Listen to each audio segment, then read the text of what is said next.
Hello, everyone, and welcome back to another Partner in Action episode. Today, my guest is Ivna Curi, who I got to meet a few weeks ago when we were both speakers at a virtual conference called One Tech World. Welcome, Ivna. Thank you, Amy. Great to be here. Super. And I want to tell the listeners a little bit about you and then some more info, and then we're going to jump right in. Sounds great. Ivna empowers people to advocate for themselves and for their ideas at work. She's the host of the podcast, Speak Your Mind Unapologetically. So, listeners, I'm guessing you could see why we would get on so well. She's had over 400 episodes in her podcast. She's also a TEDx speaker, a Forbes contributor, and author of the book, Unapologetic Voice. And even if you get a chance to talk a bit about that book, that would be, I think, quite interesting to my listeners.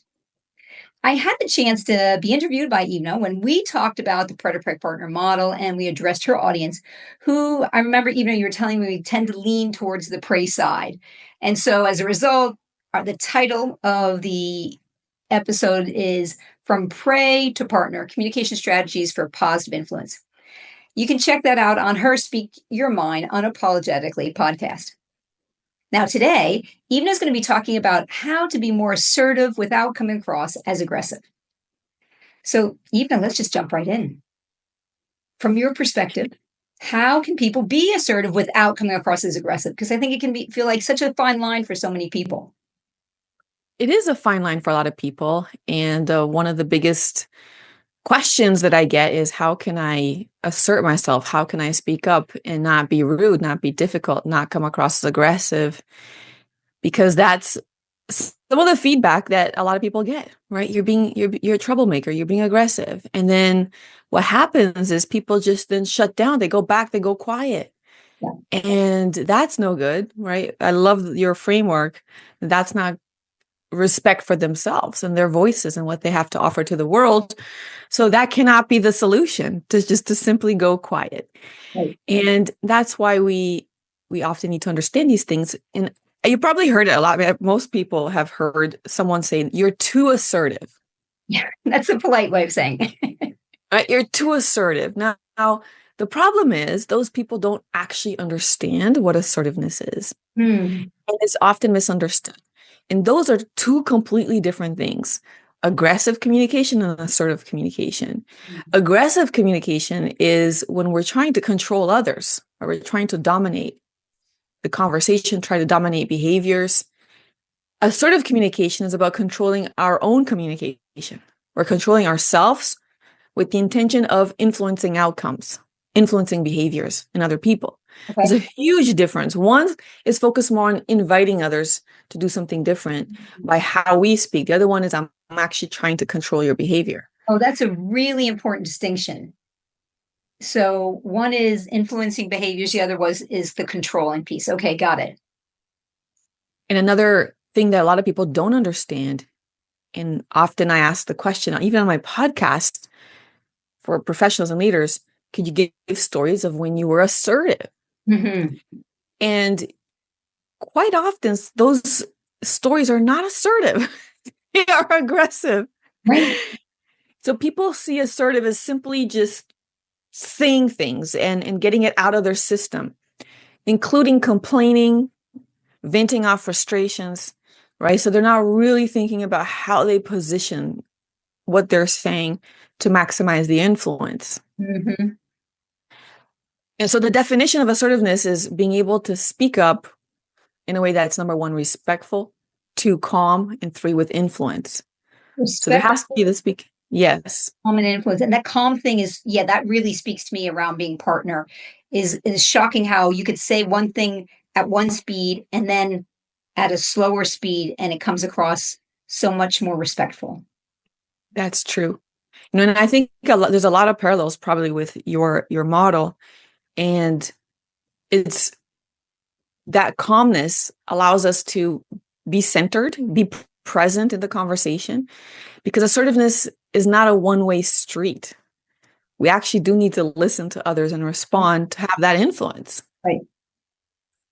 And we also need to be focused on what we're our intention for the conversation and for what we're trying to achieve, and not just on our negative emotions and trying to get it out there. Yes, you're right. That dumping, that doesn't. The packaging is what we are also responsible for. Exactly. The dumping does not work. That is not assertiveness. I've done it. So I'd love to give 3 tips on how to be assertive. Great. Let's hear them. The first one is, yes, it's about being direct. Being direct is not being blunt. Being direct is being intentional about what we're trying to do. One example of being direct is to explicitly ask for what we want.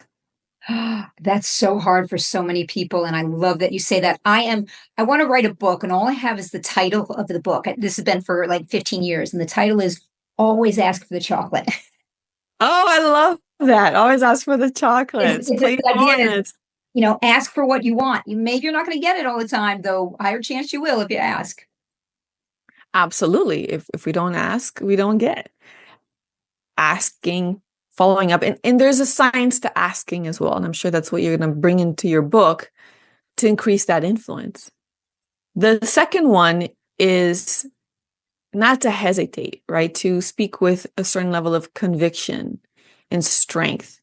And it's funny, when I gave my TED talk, this senior man, I think he was in charge of the university, a big part of the university. He came to me and said, "Even I just wish people would speak with more conviction and be more definitive and strong and when they spoke to me, and not just be, oh, this and, around the bushes. Wishy-washy. And I find that a lot of people associate that wishy-washy conversation with being kind and building connection and having empathy. Yeah. And that's not the case, right? It doesn't help. Especially when dealing with more senior people. Right. Yeah. And that's the prey thing, is that being too polite, other people aren't going to respect you for it. That's exactly it. I love that point that you made on your episode on my podcast, which is people will not respect you if you don't do that. If you don't act like you believe and you respect the thing that you're saying and what you have to contribute or what you want from other people and their changing behavior.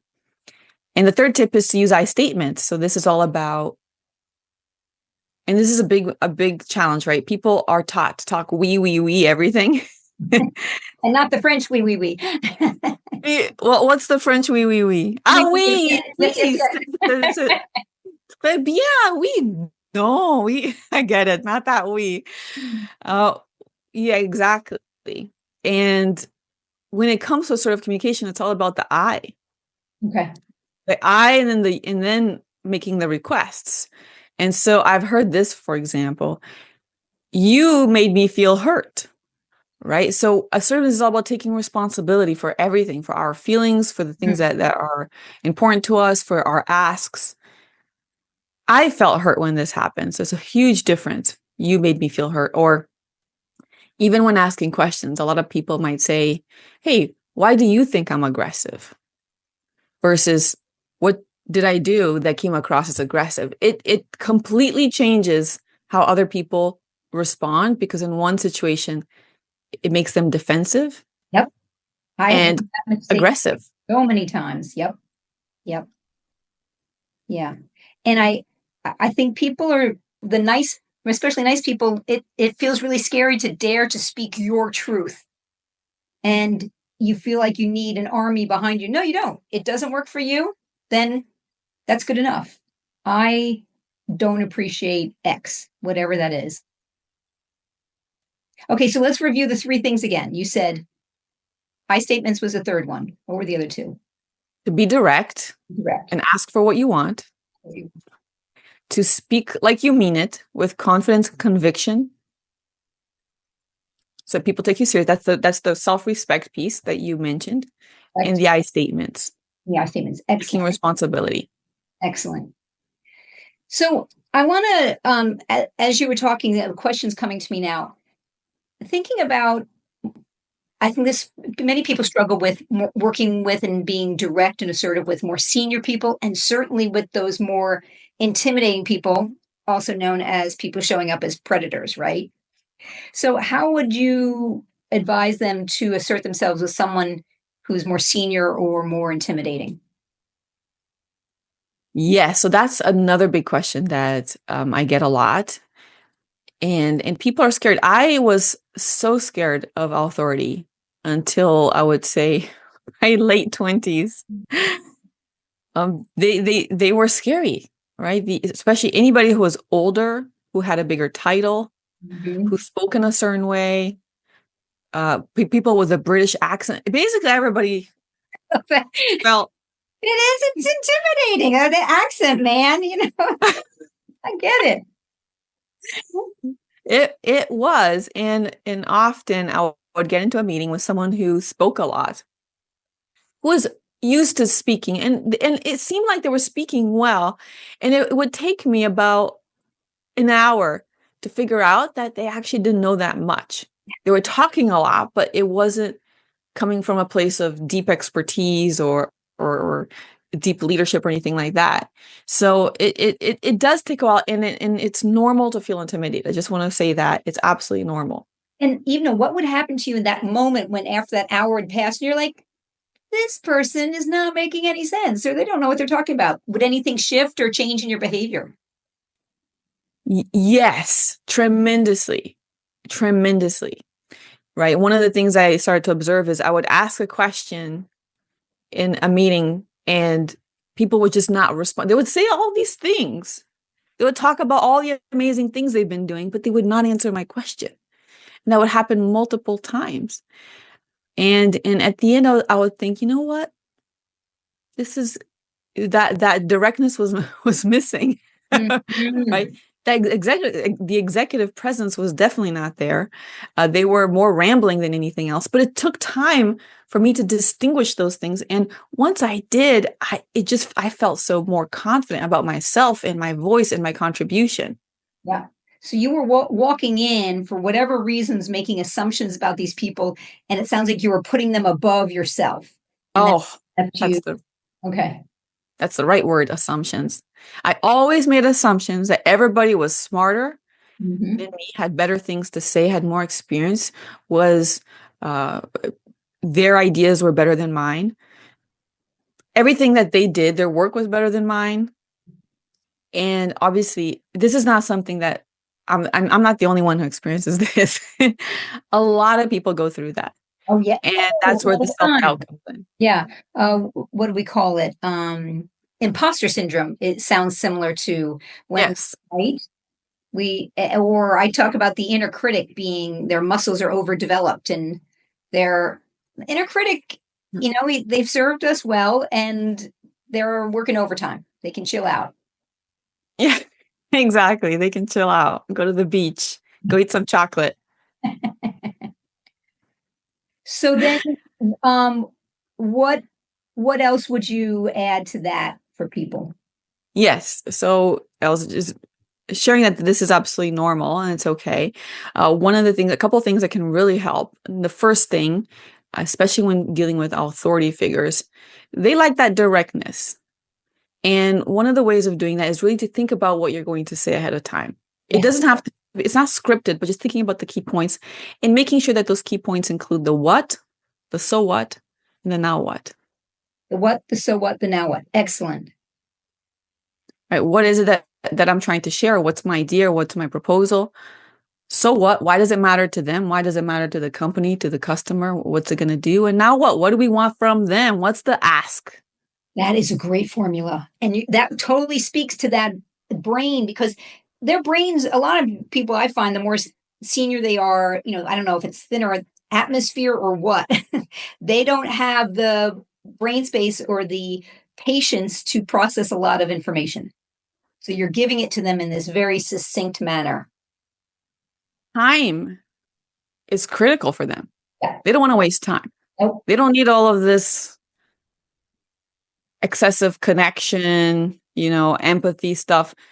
every now and then, yes. But when we're trying to get a point across, the quicker, not quicker in terms of not including essential information, but really thinking it through ahead of time, Right. so that it comes out really clean and Streamline. easy to understand and streamline. Often people don't do their homework Yeah. before they go speak to someone about something that they want from them. Okay. Yeah. That's really helpful. Anything else that you would add to that before because I have another burning question for you. Okay. Yeah, no, and then the one more tip, a lot of people are scared of disagreeing with authority and sharing their true perspectives. And they don't want to sound, disrespectful. They don't want to sound like they're overstepping. So one of the things that we can do is say, "Hey, I see your point with this." Acknowledge, and then say, "Have you considered this perspective?" Right? Or if I found that this, but bridging it first by acknowledging their perspective, and then sharing our perspective, not as this is an absolute truth, but hey, this is my perspective, Nice. and then asking a question to open up dialogue. Nice. Yeah. So that way, and it's also a little bit of your protecting their ego. You're not disagreeing. Yes, You're saying, yes, I see that. And there's also this perspective. that's right. Got it. So I'm curious to know how you would suggest people handle people in meetings who interrupt us, who are dominating, where they're doing or saying something that feels dismissive to us. What would be your advice for listeners? So a lot of people experience that, and I did as well. Very much, especially because I worked with a lot of more senior alpha men earlier in my career. And one of the things that really helps is to make your voice expected by speaking often, right? When we don't speak early and often, it gets really difficult for people to even pay attention to us and acknowledge our presence. So get people used to your voice and not just save it for the absolute most brilliant idea that's going to happen in your life or in the day. And that's sometimes what we do. But there's so many other ways to contribute, and that will get people used to that. Another one, if it does happen and people do interrupt us, is to just let them know, hey, I'm going to finish my thought here, and then I'd love to hear your perspective too. So that way we're still inviting them in, we're still being considerate of them, but we're asserting ourselves so we can finish our point. I'm going to give you one other technique, which is when we have, and again, we have to think about our points a little bit ahead of time, not in a massive way, but, I got 3 things to say, right? So frame that at the beginning of the conversation. Well, I got 3 points on this. The first one is this. The second one is this. The third one is this. People are less likely to interrupt you. And if they do interrupt you, they know they're interrupting you, haven't completed your 3 points. I see. Interesting. Yeah, that's funny because even when you were saying I have 3 tips to share, and we were going back and forth, I could feel that I was, you had made it crystal clear there are 3 points and we hadn't gotten to all 3 yet. So it kept me wanting to come back to you. That's right. Versus moving on to the next question. Right. Right. Because you knew where I was within my sharing. Yeah. Yeah, that's clever. And what I'm hearing is really, keeping that 1, 2, 3, that's an executive summary, planning in advance, what you were saying earlier with the senior people. That's great. That's exactly it. And Ivna, for the listeners, I'll let them know that on my website, I have a video in the support section on active listening, active interruption. So it's a video that shows people how they can learn to interrupt in a very gracious way where people either won't mind or they won't even notice that they've been interrupted and you've got that invisible microphone back in your hand. Such an important skill because most people feel like interrupting is a bad thing. It's not a bad thing if you do it in the right way and if you have something to say and you're not getting the opportunity. Right. Right. That's great. And I just want to reinforce the other thing you said about speak early and often. The early thing, I think it's really great for people, especially the listeners who are thinking, oh, they're talking to me. I feel so nervous and stressed speaking up in these meetings. To set a goal for yourself that within the first 5 minutes of the meeting, you will have said something. And it may be, I talked to Jeff earlier and I'm looking forward to what he's going to be sharing with us. Or, I talked to Christina and I think it's going to be important that we make sure she has a decision before she goes.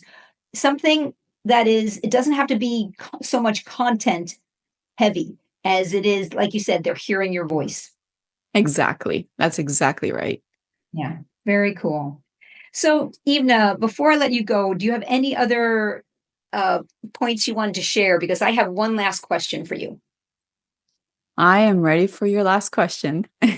So, as you know, we got to talk about the predator-prey partner model. I'm curious to know, what is one piece of advice you would give, a tip you would give to the listeners to be able to help them to stay in partner under pressure?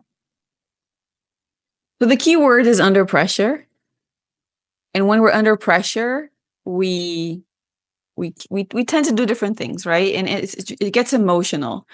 And sometimes we lose ourselves in that emotional. It's very easy to go too aggressive or to go, like you say, too quiet. And we want to avoid that. And we want to be prepared, especially if we're under pressure, dealing with someone who we feel is intimidating.